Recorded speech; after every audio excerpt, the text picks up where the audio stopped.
to today's Chat About Children. My name is Linda Southward, and I have the honor of being the Executive Director of the Children's Foundation of Mississippi. We at the Children's Foundation believe that for Mississippi to reach its potential, we must make sure that all of Mississippi's children reach theirs. Today, we have the distinct pleasure of chatting today with Dr. Wayne Rodolfich. Let me just tell you a little about his education, and then we'll share about some of the accolades that continue to roll in at Pascagoula Gaucher School District. So Wayne graduated from St. Martin High School. He earned an Associate of Arts degree from Mississippi Gulf Coast Community College. If I've done the math right, he has 3 degrees from Delta State University, a Bachelor's of Science and 2 separate master's degree, one in education, one in education administration and supervision, and a PhD in educational administration at the University of Southern Mississippi. So that's his educational training and background, and the list was way too extensive for this short chat, but I will certainly highlight a few of the accolades that have been earned by Dr. Rodolfich, starting with some of the more recent one. They won the Mississippi Association of Partners Education Governor's Award for Work Ready Community. They won the American Association of School Administrators Recognition of State Superintendents of the Year, the Bronze Mississippi Superintendent of the Year Award in 2020. In 2020, Dr. Rodolfich was appointed by Lieutenant Governor Delbert Hosemann for the Public Education Advisory Committee. In 2020, he was Mississippi Superintendent of the Year. In 2017 and 2018, the Gaucher High School was the bronze medal winner for the U.S. News and World Report for America's Best High Schools. So, Dr. Rodolfich, thank you for being here. And I'll just say that with that introduction, and you can hear all of the accolades, and there's many more out there, but one of the things that I learned in prepping for today's Chat About Children, which may be one of the most significant areas, as all leaders, as all great leaders do so much behind the scenes. And it's my understanding that, Wayne, you really stress the importance of parent engagement, and you make a point to visit the home of children. I believe, is it every 5th grader in your school district? Which grade? 3rd grade. Every 3rd grade. Well, that is absolutely a critical time in a child's education and trajectory. So that takes quite a bit, I'm sure. And so we also know that you have taken some innovative approaches to helping all children in your school district succeed, from the early years of pre-K to their senior year, whether they're in the top 10% of their class or the bottom 10%, or those struggling even as students and also new parents. So before we start hearing more about these programs specifically, please tell us a little bit about your school district, basically starting with what's your philosophy of education that guides you as you work with children, and the size and magnitude of your school district. Well, when I was in college, I wrote my philosophy of education, and the title of it is Give Every Child a Chance. And you can actually find that on multiple things that I've written. It's on my superintendent's bookshelf. You can also go to drwaynerodolfich.com and find a lot of things that we've done over the years. And basically it is that every child that comes to us, we don't get to determine what their outcomes are going to be as it relates to what they're capable of achieving.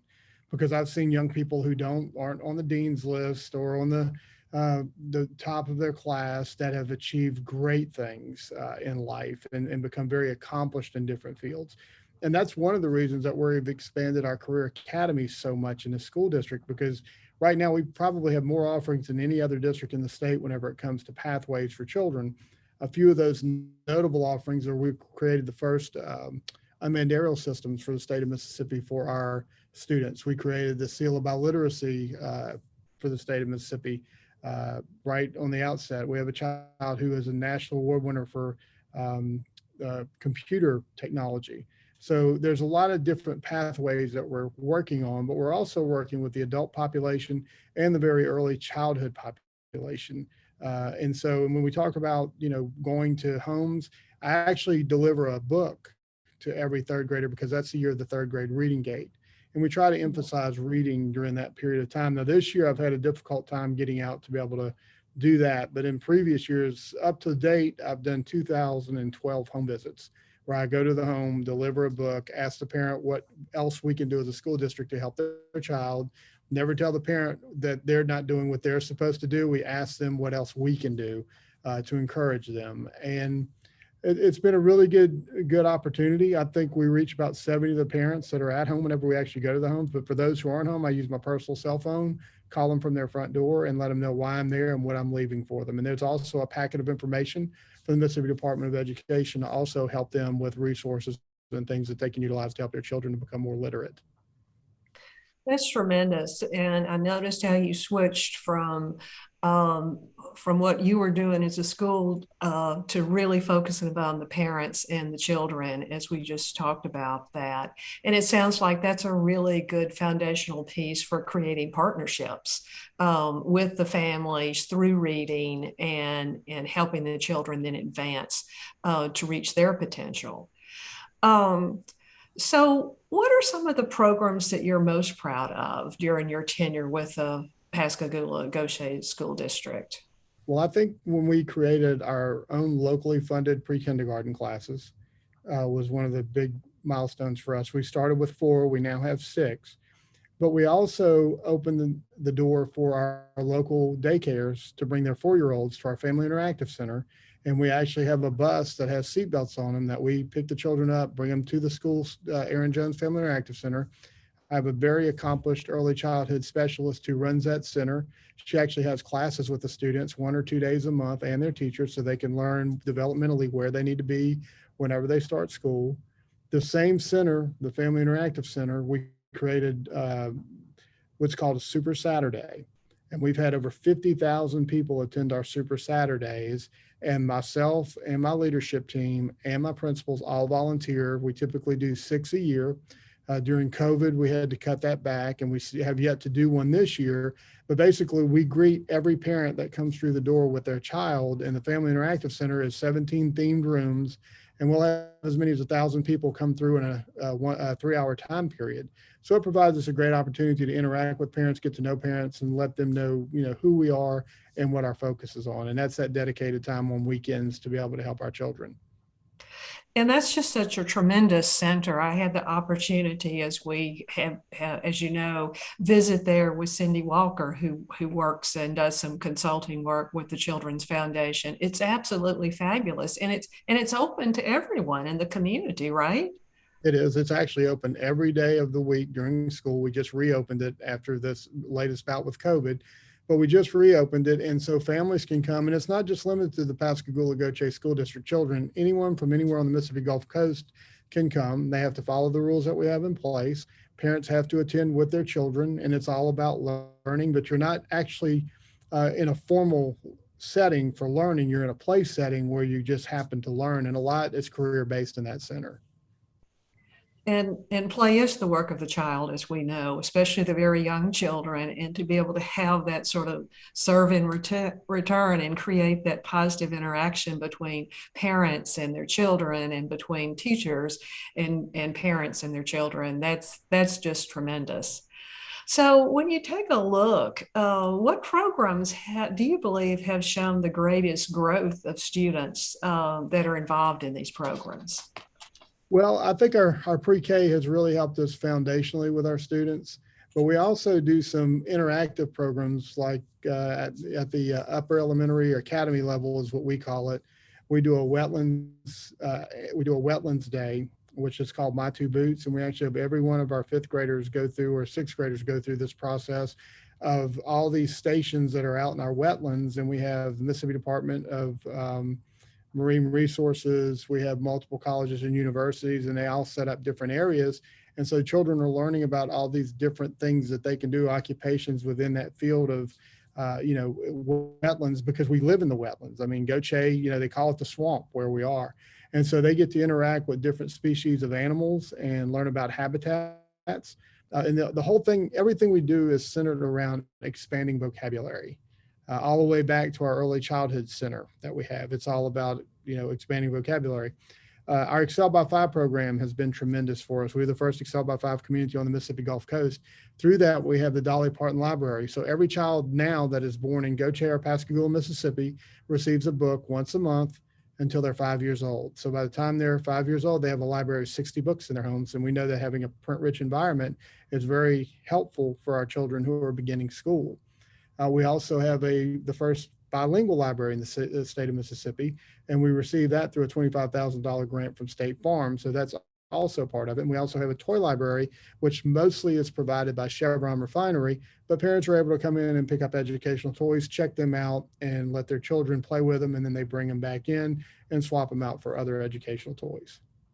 That's tremendous. And so you've already highlighted that private-public connection in many of these ways, because you mentioned the insurance, you talked about the Chevron. How many? There must be many businesses and folks in the community who are connected and support your work. Well, we have been actively recruiting ideas from community. And I'll tell you how in-depth it is. We wanted to become an ACT work-ready community here in Jackson County, and they were struggling to do that. And I said, let me connect a few people. So we went to 100 different businesses and we interviewed those businesses. And in the meantime, we asked them to sign up to be an ACT work-ready community. But from that, we developed a product, which was 100 interviews. And we wrote them all down there on the bookshelf. And we asked them, what are you looking for in future employees? And from that, we developed a rubric that's in every single one of our classrooms so children can develop their soft skills, speak well, dress well, be on time, learn technology, all these different things. And every single classroom has a sign that's Spanish and English that shows here's the keys to being successful in your life. From that, we built another 50 interviews where we interviewed 50 of our alumni from our school district who are currently out in the workforce. And we built a textbook. And that textbook is for our ninth graders who are going through the freshman seminar. And so every day those students do a bell assignment about one of those personalities from our school district. Sarah Thomas, who was the NFL referee, hails from Pascagoula, Mississippi. She's our #1 interview that we did. But every child is interacting with all these graduates through this portal and this textbook that we've created within the district.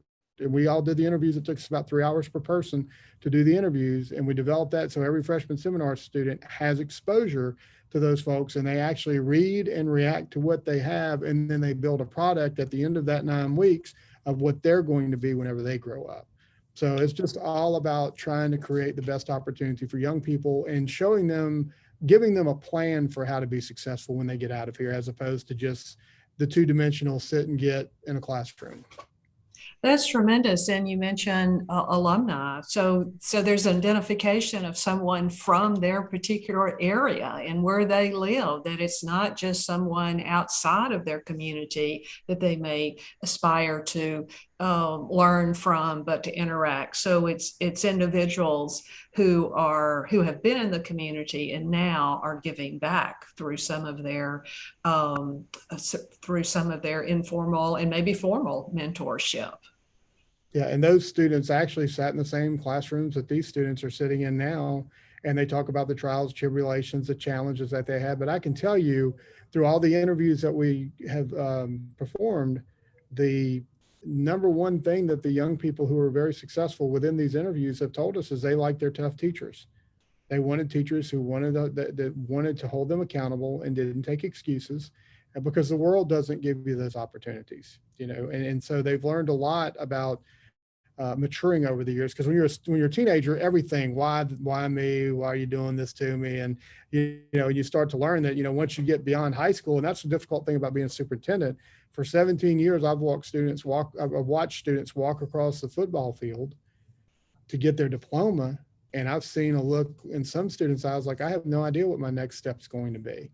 And so we wanted to eliminate that worry for our students by creating these pathways so that they would have some idea about the direction that they wanted to take their life post high school. That's tremendous. And so we talked some about alumni, and we talked some about the community and the business community, and the visits to the home. How else have you gotten parents to really support the programs that have been most innovative? Well, we have a very comprehensive strategic planning process that we do in the school district. In my first year as superintendent, we had been through a strategic planning process, and I think we ended up with like 20, 30 goals or something. And I think it was $25,000. And I was like, I think we can do this more comprehensively because we're very narrowly looking at what we have. So we expanded it to, I think, 150 in the next group of people who are our feedback folks. And that's people who actually worked on the plan. Then we expanded it beyond that to 250. And this year we'll be writing another plan with 300 participants. And these are people from business, industry, community, parents, students, the whole 9 yards. I've got 60 students on the superintendent advisory committee that have already received their feedback. I sent out a big ideas list to all of my teachers, over 600 teachers. They're all giving me feedback from their schools, but also what's specific to their schools. And then for parents, we use our different inventories, but I also have a parent advisory group that I meet with monthly, and they give us suggestions, and we make a list of what they need us to do on their specific campus. And we take that list and make it a task list. And like just in this first 9 weeks of school, we've already added a fence at one campus that they felt like would be safer.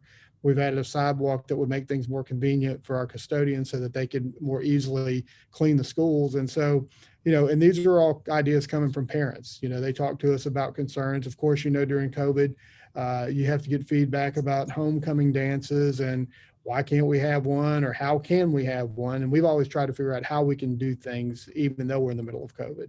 And we've been successful with that.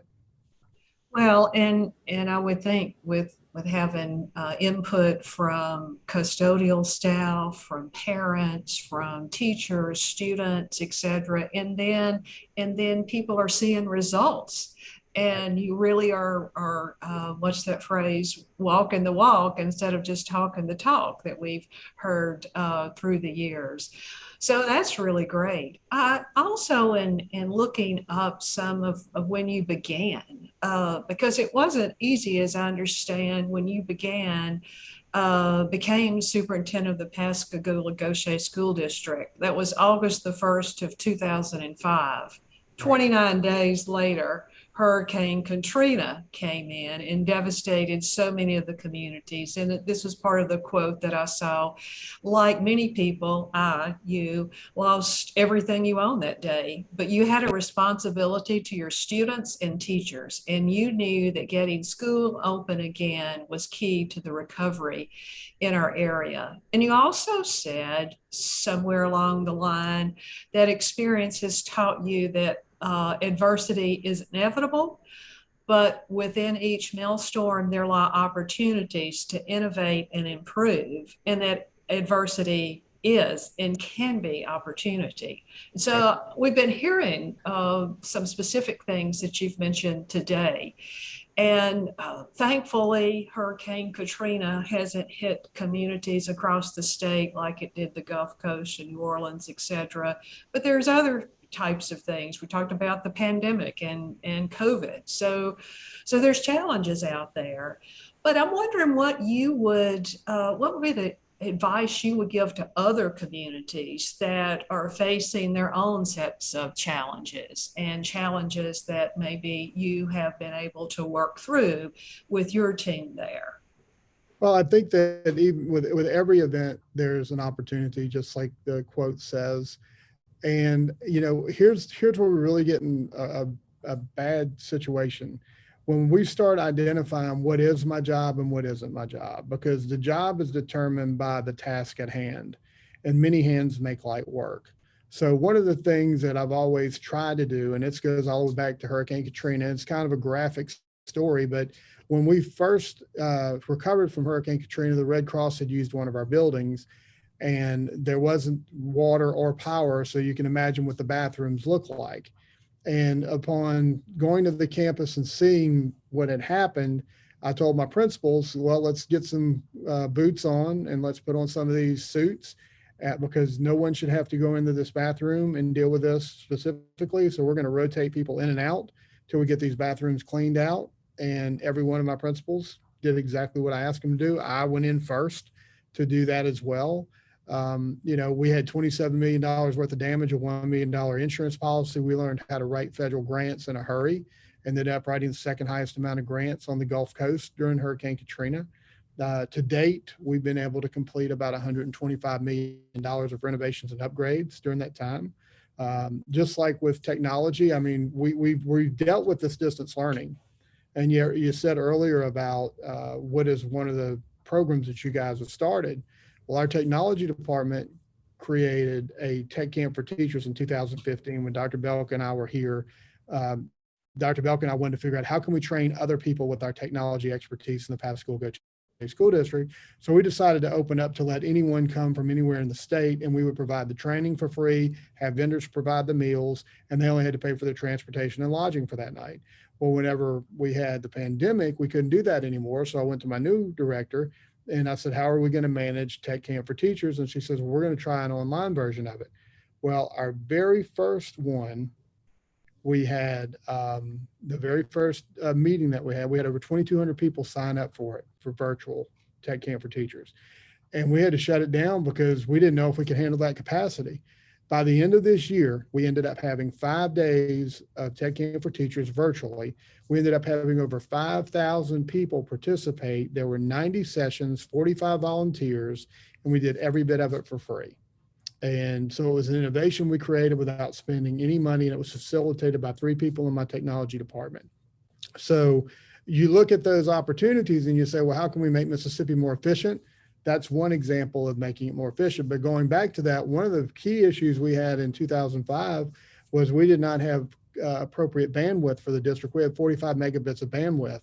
We now have 7,500. We've totally channeled our infrastructure for technology. And now with these new grants, we're able to go one-on-one technology with all of our students, which means that we can seamlessly go home. But part of that is being able to train your people to be prepared to do the same thing. So all of our teachers in our school district are trained, and we can send any school home or all of our schools home and still be able to deliver instruction.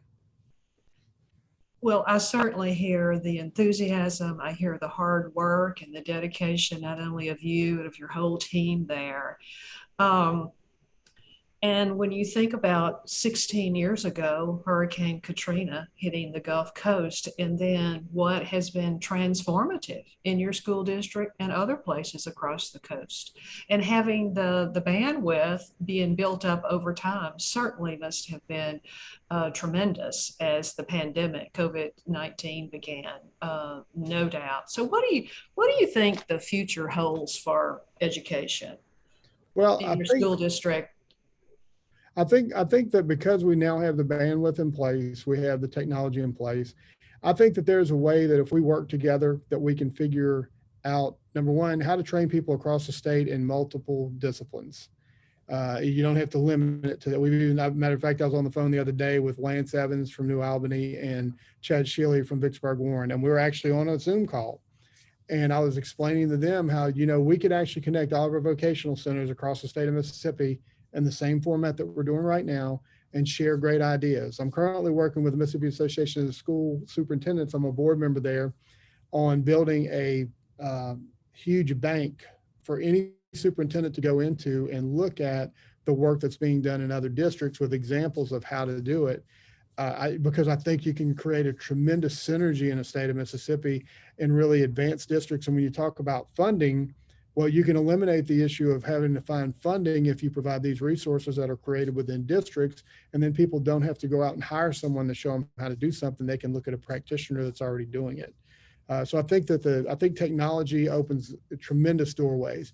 The other thing is, now that all of our students have computers, that we have the bandwidth that's necessary, and all of our teachers have been trained, you really can look at eliminating student absences. While you have to still record the absence, the child is not impacted in the same way because that teacher can still communicate during the school day with that student through that portal. And I think that also represents a great opportunity. Well, Dr. Rodolfich, this has been extremely informative. I have sat here even when I was preparing for this and then hearing you speak.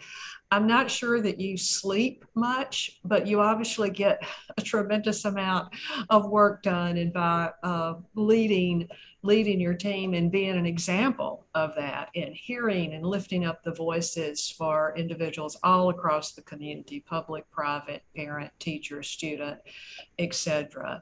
Do you have anything else that you would like to say, or a close out on maybe a question I haven't asked, but you would have liked for me to have asked? Well, not really. I just think that, part of what you learn in the field of education is that be very good at what you know how to do, but let other people be very good at what they know how to do, and don't get in their way, and don't stymie innovation in your teachers, and don't have them afraid to take a risk, or the people that work with you. All of my folks run their departments. We expect a very high performance level from them in that department. That doesn't always equate to being an A. The last time we did accountability or had accountability, we had 7 A's, 7 B's, and 2 C's. Our district is 48% Black, 20% Hispanic, 30% white. We're the second largest EL population in the state of Mississippi. Most of our kids are on free lunch, but they're super performers, all of our students.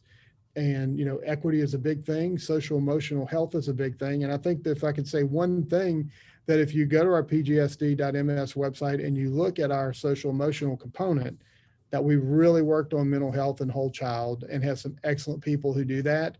And they have the full autonomy and range to do what they think needs to be done in order to enhance the quality of life for our students. But not only that, we also have an employee assistance program where if we have teachers or any other person that works in the district that's struggling, that they can go to that as an asset and get the help that they need. And I just think it's real important right now that that's what we're focused on, is helping people to become whole again, because it's been a very difficult 16 months that we've been through. No doubt. Well, thank you so much for what you do. And it also seems to me, as I'm sitting here listening and processing all the wonderful programs and things that are going on in the Pascagoula Gaucher School District, that there must be some parallel between the expectations that you have of teachers, staff, principals, etc., and then how the teachers have the expectations and support for the children and students that they work with. Well, they call it work for a reason, because it's work, Yes. and there are no shortcuts. You have to work if you want to get better at anything. And being dedicated and passionate about your work and looking at a positive outcomes and trajectory for these children and young people absolutely send a strong message.